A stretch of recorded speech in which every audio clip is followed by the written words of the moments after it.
So listen, while playing Marvel Snap, you'll soon realize that a lot is out of your control, from the locations to the cards your opponents play and where they play them, and then most importantly, the cards you draw during the match. But what if you could change that and set the rules and control the game to your liking? Well, I want to welcome you to Control Decks, my friends. In today's deck guide, Control and Conquer, I'm going to teach you everything you need to know about how to build the deck, how to work the strategy, and best of all, this deck pretty much counters 90% of the meta in Pool 1 and 2. You can shut down strong ongoing cards like Devil Dinosaur and Iron Man. You can stop on reveal Odins, and best of all, you can change the locations, set them up to constantly be in your favor, to either end them early or change them if it's benefiting the opponent. If you're looking for a more casual or chill deck, I would stick with Zoo, but if strategy is your jam, then strap up. So this deck is at its max potential in Pool 2. So we're going to start out with the essential cards of the deck, then we're going to load you up with a bunch of different options depending on the cards you've pulled and different play styles. And then lastly, we're going to go through some very strong Pool 1 variants and then end on some matches. Let's start with the MVPs of the deck, the control cards that are going to have the entire deck centered around them in both Storm and Professor X. She's a top tier card in and out of control decks. She's going to allow you to dictate when you want to shut a location down or simply change it up entirely to throw off the opponent. Most of the core focus of combos and strategies in this deck will be about winning the flooding and flooded locations to force your opponent to win the other two and set you up for success. We're going to capitalize on that knowledge, forcing your opponent to play just 2 locations. There's so many cards that you can just shut them down because you're going to have to fill those up with loads of cards, or you know exactly where they're playing. All of that applies with our next MVP in the legendary cue ball here, Professor X. Many hate him, but he is one of my favorite cards in the game. His abilities lock down a location. No cards can be added, they can't be destroyed, and they can't be sent to the other side. Nothing. However, you can add power to this location with great scaling cards and other workarounds, and more on this later. Again, he's another core centerpiece of Control and Conquer, especially for Pool 1. Now let's talk about our essential disruptors. These are going to be cards that are going to throw your opponent off and just completely mess with their hand and their decisions that they have to make. Let's start with Iceman. He's one of the best one-cost cards in the game, and he's a master of disruption early on. Now, many people sleep on him because he doesn't show it right in front of your eyes, but as a perfect example, if you have Professor X on the opponent's side and he turns from a 5 cost to a 6 cost, that completely ruins what that guy was trying to do. In fact, there's a lot of cards that completely lose their value if they're not played on the turn that their cost is associated with. Next up is my boy, a pocket-sized Subterranea. Korg is going to disrupt by sending rocks over to your opponent, giving them a dead hand. If you play him on turn 1, you'll have a 55% chance for them to draw a card, and at turn 2, you'll get a 44% chance. I wouldn't play him past turn 3, unless you have to, because the rock most likely won't come. But he's still a great card to start out with, and if you can start the first couple of rounds with these two, they're in for a headache. Next up, Scorpion. The S-tier Pool 2 card adds so much value. In a 6-turn game, every power point matters, and for only 2 cost, you're going to get a lot of value. Let's say your opponent has 4, even 5 cards in their hand. You're essentially getting a 2-7 as far as the total power swing goes. Great card. Another one to follow up with the other 2 to set yourself for success when trying to win the locations with Storm or Professor X. So those are the MVPs and the main essential disruptors. Those cards are going to be in pretty much all of the decks in Pool 2. However, let's talk about the combos you want to play. This deck's all about laying on power very early that simply your opponent just can't catch up on. You've either messed them up by giving them a dead hand, you've messed them up with Iceman and their curve, or Scorpion has just completely nuked down their power that you can win with Storm early on or Professor at turn 5. So again, these cards are about building up power early, or more importantly, once your opponent is forced to go for both of the other locations that they have to win. These cards are great because they add a lot of power quickly for the remaining turns. This, of course, starts with Angela, which I feel like I almost don't even need to talk about anymore. She should be in every deck until about Pool 3, unless you're going for a specific, move deck that doesn't need her. But even then, you could make the argument that she should be in there as well. Angela's great. We're going to have her in this deck for sure. But the other combos we want to focus on is following up with Storm. Jessica Jones is essentially a 4-8. If you play her after Storm, you're almost guaranteed to win that location. In Pool 1 and 2, there's just simply not enough power that early to match it. Of course, I feel obligated to mention the Sunspot Infinite combo, one of the better ones early on in the game. However, this does mess up Professor X. You can't play a card on turn 5, and that's not really going to work. And so if you do want to play a high-powered card, you can get away with the Hulk if you want to follow that up after Professor X. But it is a great combo, and you can still run it just in case you don't pull him or you don't need to play him. So let's talk counters. Again, your opponent's going to be forced really to only play in 1 or 2 locations, and this makes it a whole lot easier to counter them.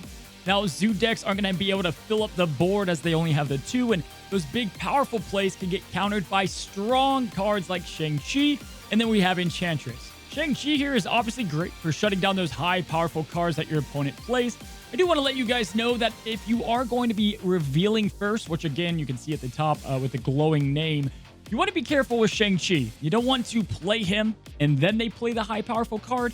You want to pay attention to when you play him. It's going to shut down anything strong they're going to play, especially if you go second on turn 6. It's devastating. And then meet the villain of pool 1 and 2. Look, guys, with all the big muscle men running around with the Khazar decks, Blue Marvel, Iron Man, Enchantress shuts them down with a swift kick to the family jewels, stops what they're doing completely. Be careful, though, because she doesn't really care what side she's on. She's going to shut down both ongoing sides. Luckily, you're not going to have a lot of ongoing cards compared to your enemies, especially in the early pools. So those are all the essential cards. Let's talk the optionals. Now, you can plug and play these cards as you see fit and to fit your playstyle. I want to start out with Spider-Woman and Odin. Now, you don't have to run both of them together, but Spider-Woman is fantastic after the update she got in Pool 1. She's a 5'7", that's essentially a 5'11" if you play her right. And then with Odin, she could be even a 5'15".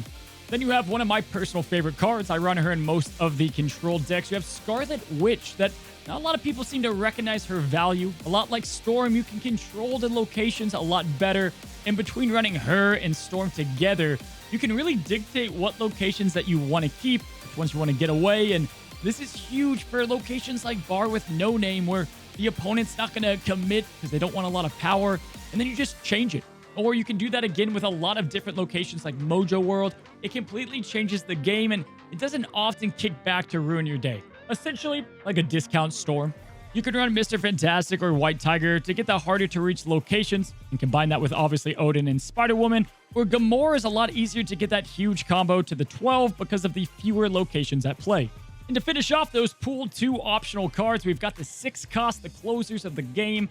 Again, we've talked about Odin, we've talked about Infinite, but I like American Chavez for just consistency. Really, you're going to win the game just by getting everything you need with Storm, Jessica Jones.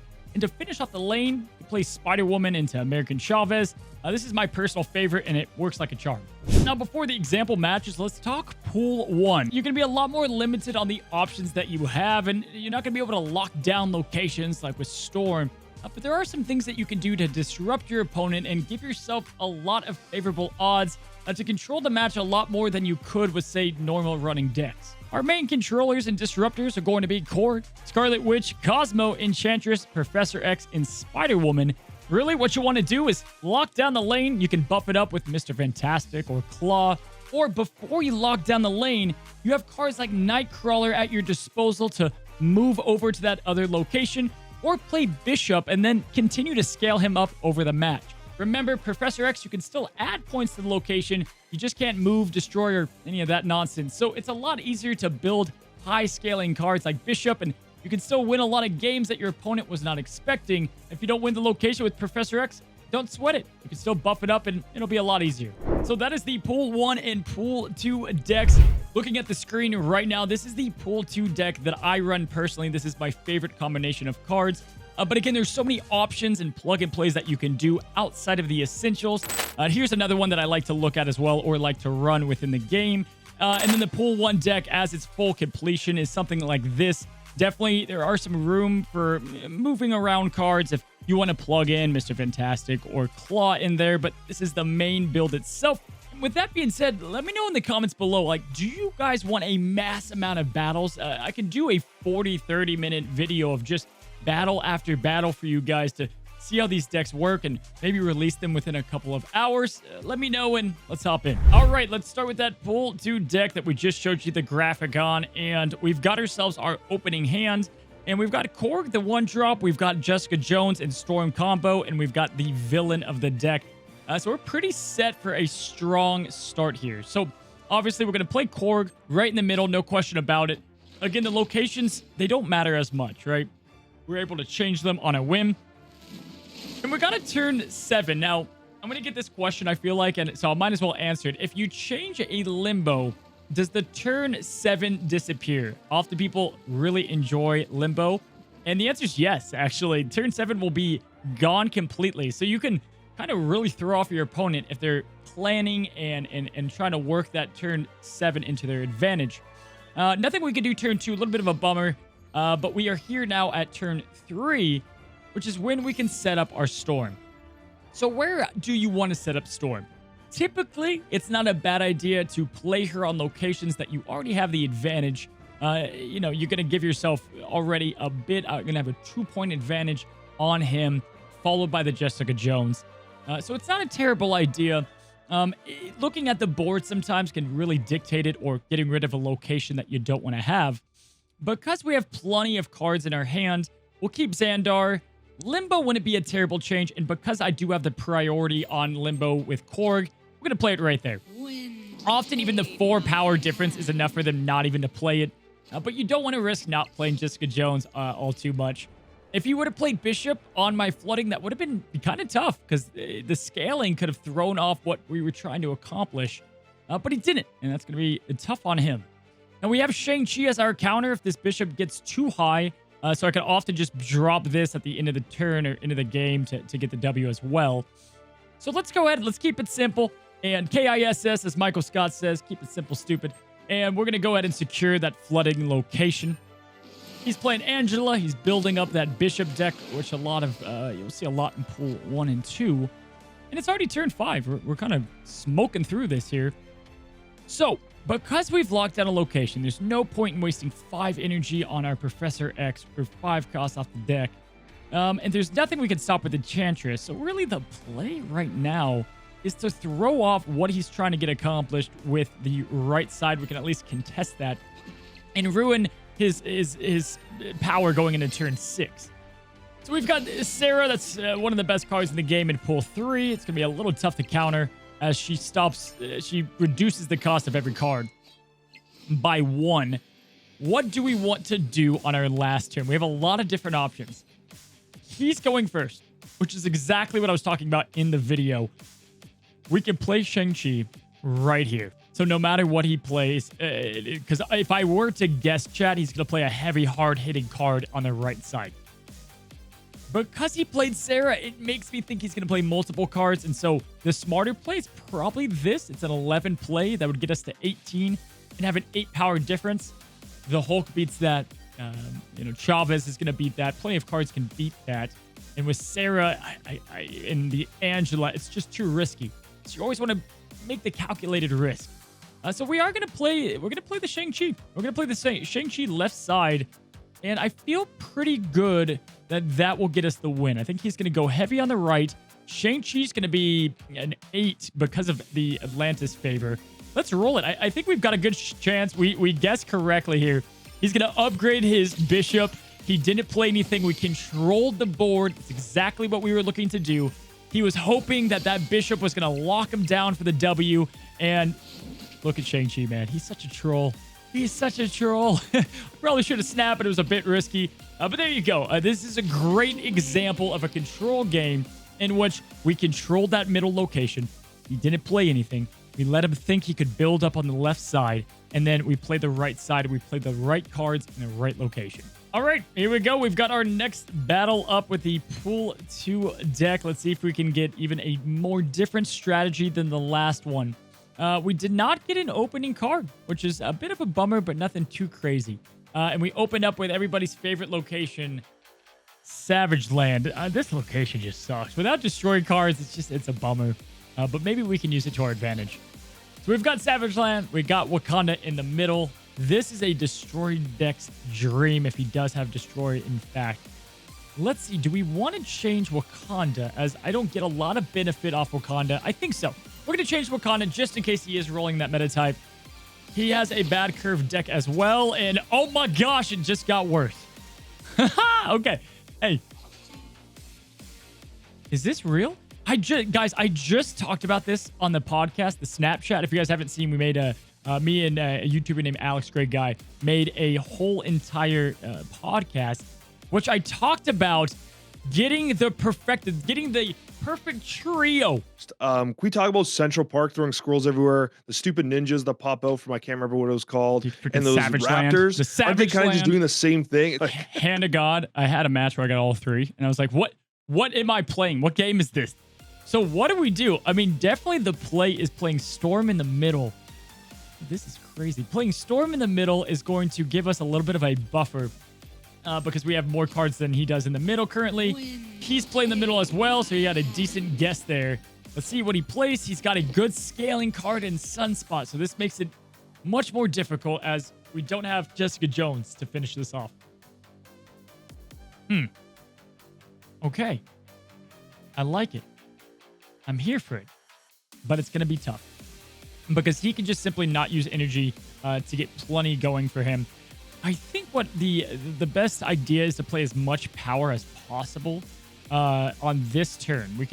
Angela's got no value with all of these different cards. What I'm thinking we do is we play Enchantress, even though we don't get any extra value out of that. At least now he would have to commit 6 power to this Sunspot to make him work. And we're going into turn 5. So he needs 5 more power to make Sunspot beat us. Heck, he needs 6 to beat the lane. We've got Spider-Woman. That would be a decent value. We have Professor X. That's a decent value.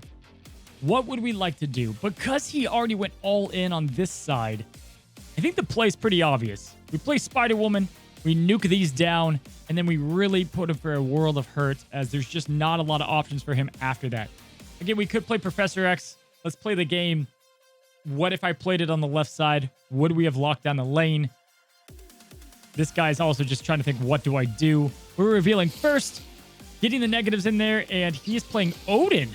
What a play, but because of the Spider-Woman, we were able to outbeat his Odin's raw power, which is freaking awesome. Is that a gold Odin? I don't know. It's a good-looking card. All right.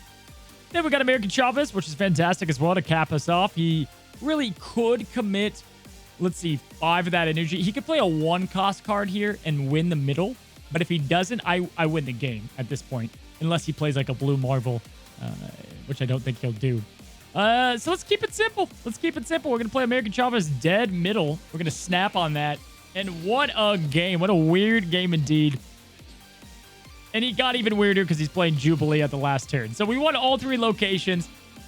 Talk about trying to control even in the most stressful situations. Spider-Woman is going to go ahead and do some great disrupting there. And then obviously we controlled that middle location again. But I can't believe, man. What's the worst 3 locations you've ever gotten? Like, have you gotten the trifecta of the 3 locations you can't even play on? Let me know. All right, so now we are officially on to pool 1 in a kind of disrupt, control, make fit deck. Now, I really like this deck. I think this is pretty solid. Again, it's all about Professor X. It's all about scaling cards like Angela and Bishop, and then sealing the deal on turn 5.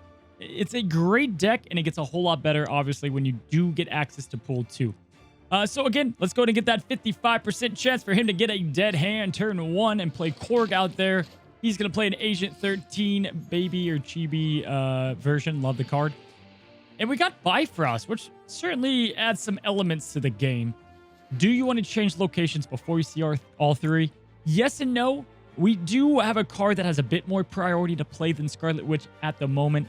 So let's play Angela first up. We can follow that by Scarlet Witch if we need to.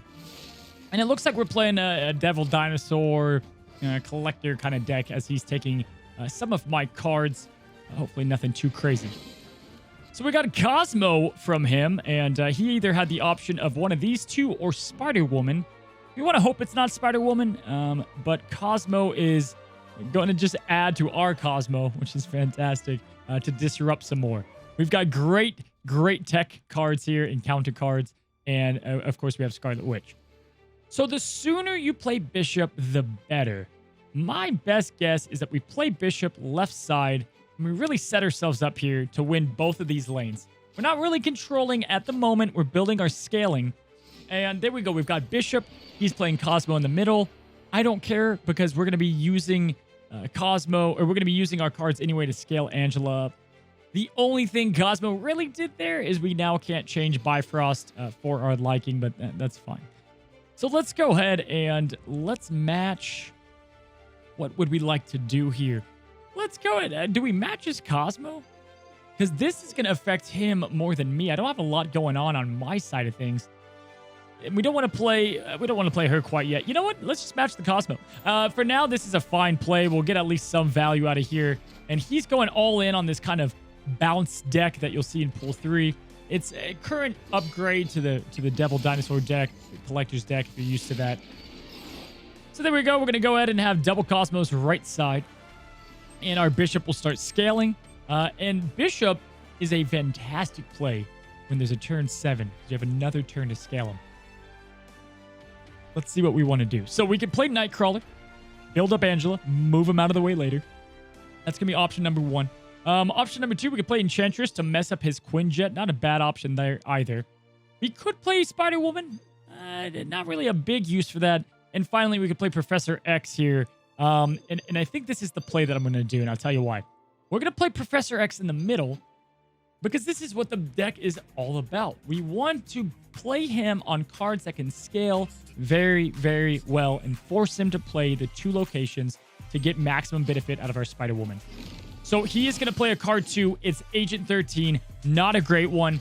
We've controlled him. He's playing Ultron, which usually floods the board with drones. But guess what? Cosmo's going to stop that. So we have a couple of options, okay?